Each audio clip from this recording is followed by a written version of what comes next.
It's good to be with you. So there I was yesterday, chewing the fat with Bill Clinton, and inevitably your name came up. And I want to play you the full quote that he said about what went on between you and he in that last shutdown. Listen to this. We worked it out when he was trying to run me out of town. We were still working together. I mean, I knew it was a game to him. He thought, you know, he would, as he looked, he once said to Erskine Bowles, the difference between us is that we'll do whatever we can and you won't do that. You think there are things you shouldn't do. And once I realized what the deal was, I let him do whatever he could, and then we did business on the side. And you're laughing, but that's really, we reached an accommodation. Now, Mr. Speaker, is that how you remember things?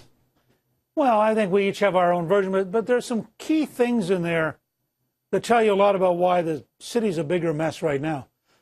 When I was Speaker, which was an enormous shock because they hadn't had a Republican Speaker in 40 years, they ran 121,000 ads against me.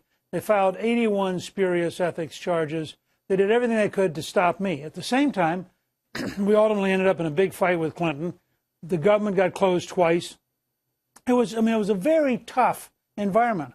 But the thing that made President Clinton so different from President Obama, we could compartmentalize. It wasn't that we were friends, but we both understood that you had to find a way to work for America, even if as political rivals you were fighting over what was going on. And so we had an ability to pick up the phone, sometimes very tough conversations, but to pick up the phone, to get together in the same room, to keep talking.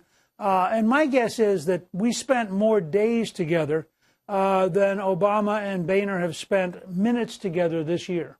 You see, I think this is fascinating, and it's what I've been suspecting for a while. And to hear it from both Bill Clinton and now you really confirms what I've always thought, which is part of the problem here is in the negotiating skills, perhaps, of the current Speaker and President. And I'll take